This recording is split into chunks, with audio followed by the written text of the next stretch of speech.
Hello and welcome to the Daily Aus. I'm Emma. I'm Zara. You might have heard about it in the news. Maybe you've been receiving text messages or you've seen the ads running during maths. But mining billionaire Clive Palmer recently announced he's launching a new Donald Trump-inspired political party. Palmer says his Trumpet of Patriots party will seek to, quote, make Australia great again. It comes after Palmer lost a High Court bid to re-register his United Australia Party ahead of the next election. And today we're going to unpack everything you need to know about Clive Palmer's presence in the Australian political landscape, from what happened to United Australia to the policy proposal of his new party, the role of minor parties in federal parliament, and political advertising. Clive Palmer, I think, was in the news every single day last week for a different reason, whether it was an ad, he spoke to the National Press Club, all that to say he's quite a mainstay of the Australian political scene these days. But there's a lot to it, and there's a lot to the man that is Clive Palmer. For anyone who's not familiar, what do we need to know about him? So Clive Palmer is a 70-year-old billionaire who made his fortune in mining before he turned to politics in 2013 as the leader of Palmer United, a party that became known as United Australia, but we'll get to that a little bit later. He founded his company in 1984 and it's mainly focused on iron ore exploration in WA, but that is the company that made him his fortune. And according to Forbes, Palmer's estimated net worth is now $3.4 billion, and that puts him within the top 20 list of Australia's richest people. And so for the large majority of his life, Clive Palmer's been known, as you said, for being this kind of mining mogul, this billionaire. But it was only then, more recently, as you said, that he moved into politics. And in a very short time, he's made quite a splash. Yeah, so he was nearly 60 really when he started his political career, and he launched the Palmer United Party, or PUP, in 2013. So Clive Palmer had previously been tied to the Liberal National Party, but he branched out on his own and ran in the seat of Fairfax in Queensland's Sunshine Coast in the 2013 election. He, from that election, went on to secure a narrow victory to become an MP in the House of Reps, or the lower house. And when I say narrow, this was such a close race. It took months to determine a winner, and he ended up beating the LNP candidate at the time, Ted O'Brien, by around 50 votes. So it was extremely close. And at the time, Palmer actually accused the Australian Electoral Commission of interference. He suggested that they were trying to rig the results to reduce the influence of his party. And ever since then, he's sort of stood out as this anti-establishment figure in the political landscape. And that's been a big part of, I guess, his platform, has been saying that he's doing things, I guess, differently to the establishment. What other sort of policies did the party that he set up back in 2013, what sort of policies did they have? Yeah, so they did emerge as this kind of unconventional party, this anti-traditional party, which I suppose has become a dominant theme in global politics over the last decade. But really, Palmer United promised to hold politicians to account. So they were pushing for the need for political parties to cut ties with lobbyists. They called for electoral reform. Clive Palmer at the time was quite strong on things like, voting shouldn't be done with pencils and you should have to show ID on election day, things like that. A range of other issues, but clearly issues that resonated with voters because at that 2013 election, there was quite unexpected support for the Palmer United Party and it ended up securing 3 seats in the Senate.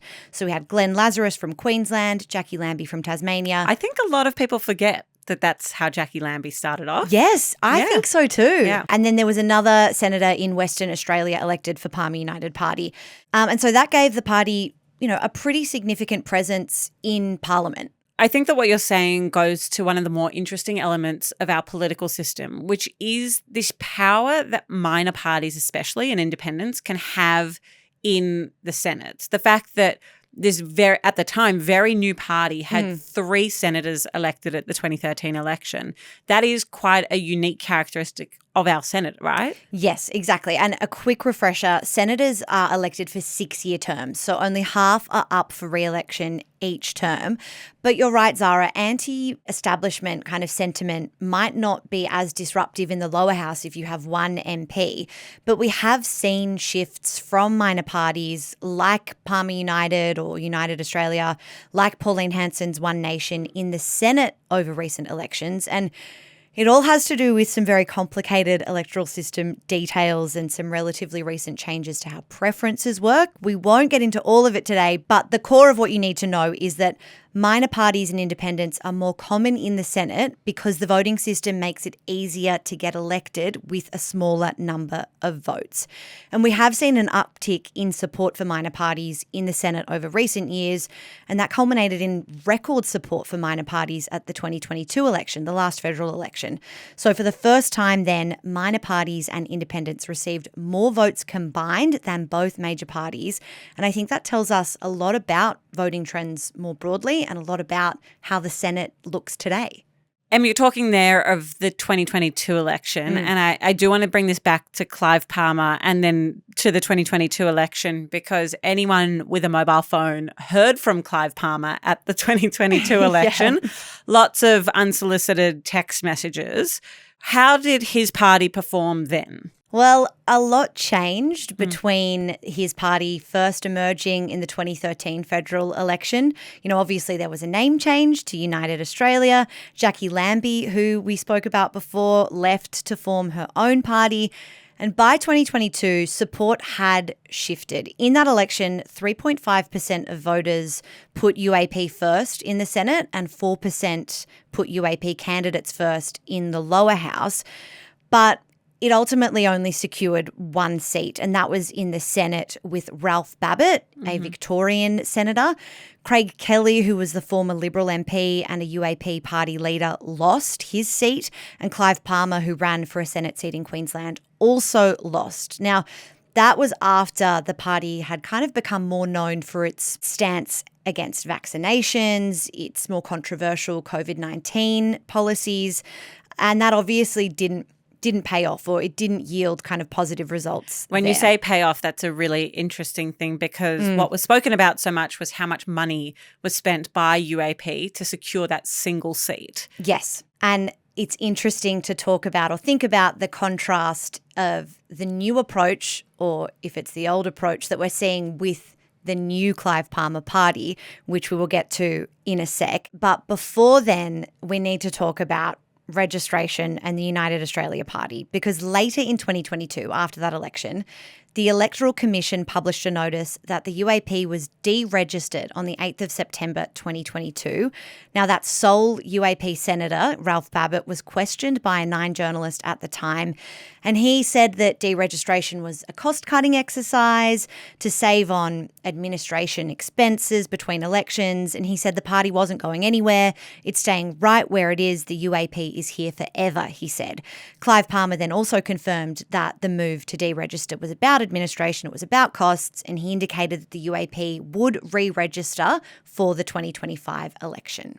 And did they? A shock turn of events, they did not re-register, and that's actually because they weren't allowed to. Oh. The AEC has rules in place basically saying that if you voluntarily deregister, you have to wait for another election to pass before you can re-register. Oh, so the United Australia Party was banned from registering in 2025. That doesn't mean that UAP couldn't run in 2025, but not being registered would mean changes on the ballot papers. So the party's logo couldn't be shown on ballot papers. It impacts the kind of election funding that parties are entitled to.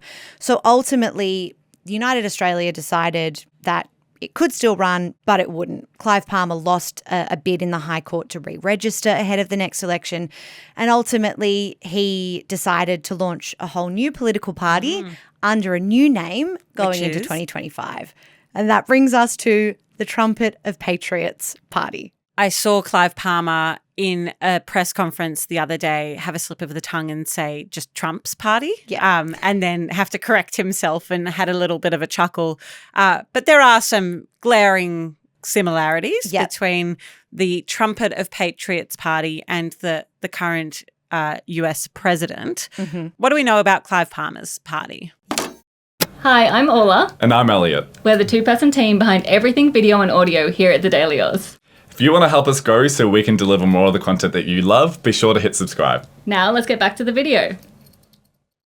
Yep, a bit of a Freudian slip, but Clive Palmer has been very explicit in linking the party to Trump-style policies. He said the party believes in the policies of Donald Trump, which, quote, he said, are shown to be effective in bringing management back on track. He's vowing to make Australia great again, and he actually gave an address at the National Press Club on Thursday last week. Here's a little bit of what he said there. Australians want to send a bold leadership to reinvigorate our nation. The Trumpet of Patriots is ready to deliver exactly that, plus specific policies that will secure our future and put our country first. We don't want women in sports, men in women's sports, especially boxing. All children should be entitled to a normal, safe environment in our schools and public toilets. All children must be entitled to decide who they are and what was their sexual orientation is when they're adults, after they've gone through puberty. And we were talking about earlier how much money Clive Palmer and the UAP spent at the last election and that led to a single seat being won by Ralph Babbitt. Are we seeing this similar, huge spend this time around from the Trumpet of Patriots party? Yeah, everything that we have seen so far suggests that, yes, he is taking a similar approach with this party. So in 2022, Palmer spent $100 million on UAP advertising, which was considerably more than the major parties. And this time around, there's already been significant investment. We've seen marketing across TV ads, newspaper front pages, outdoor billboards, a really significant push. A lot's been said on social media about the saturation of that marketing. And interestingly, electoral reforms actually mean that this is the last time we're going to see a campaign run in this way. There's going to be limits on advertising spending. So those caps will be rolled out for the next federal election.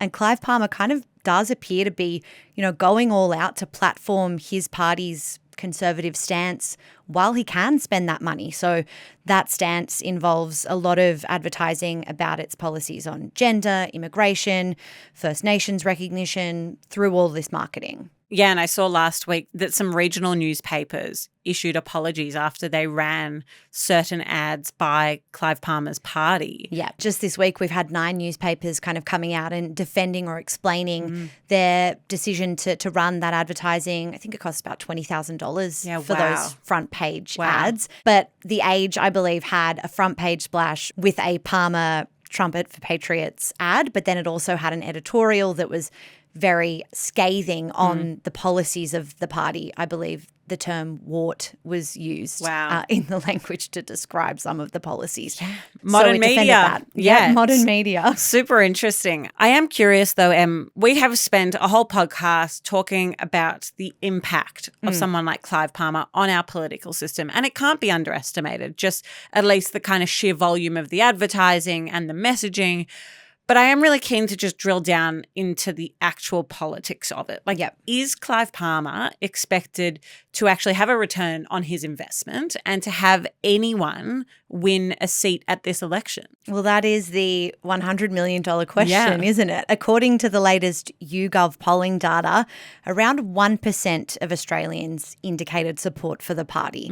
Now, when we look at Pauline Hanson's One Nation party, I think that that's probably the closest minor party that we have to compare it to on policy.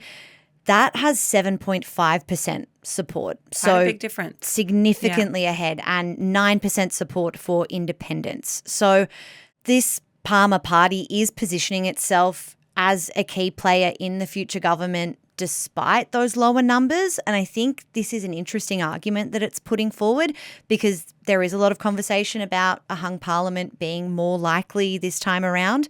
So the Trumpet of Patriots published the results of its own polling late in February. It asked voters if they'd vote for a party with Trump-like policies. So not explicitly asking voters if they'd vote for it, but Trump-like policies, and around 30% said yes. So it said the results show that if a federal election were held today, both the coalition and Labor would, quote, need the support of a party like the Trumpet of Patriots to govern. Obviously, it just needs to be highlighted again that is the party's internal polling. That's not independent research. Yeah. We won't know until the day of the election, whenever that might be, what the results of this big marketing spend and push might be. I do just want to end on a note, though, of do you think that this kind of massive spend on marketing could have a reverse effect of actually overwhelming or perhaps even having a negative impact on voters? Yeah, I think it's really interesting to consider this idea of voter fatigue or an overemphasizing of a message and people kind of turning away as a result. You know, we've discussed how Palmer spent $100 million last election, but had only victory in one seat. Equality Australia actually commissioned a recent poll through Redbridge, who conduct polling, and that data found that voters are focused on cost of living relief, housing and health as priority areas heading into the election, not what it called the, quote, divisive policy focus areas of the Trumpet of Patriots party. 86% of respondents said they don't want trans issues to be used for political gain during this election campaign. And Equality Australia CEO Anna Brown said most Australians are outraged to see a billionaire splash a truly obscene amount of money peddling hate and sowing division when they can't afford to pay their bill or buy groceries. So some very strong words. Obviously, Equality Australia has commissioned that research and those findings. But, you know, I think it does speak to that concern about whether or not this is the kind of messaging people want to be hearing. Yeah, I mean, Clive Palmer has said himself that he's modelling this off the US. There are very clear similarities. We know what's happened there. I guess we have to wait and see as to whether the same thing could unfold here and whether the same messaging does land in a different market. Exactly. And it'll also be fascinating to see, you know, how advertising spending caps impact future elections. Yeah. We're going to have to lock in and wait to see what happens with all of this and more as the election nears. Em, thank you so much for explaining all of that. Thank you. And thanks for joining us for another episode of The Daily Aus. We're going to be back in your ears this afternoon with the daily headlines. But until then, happy Monday.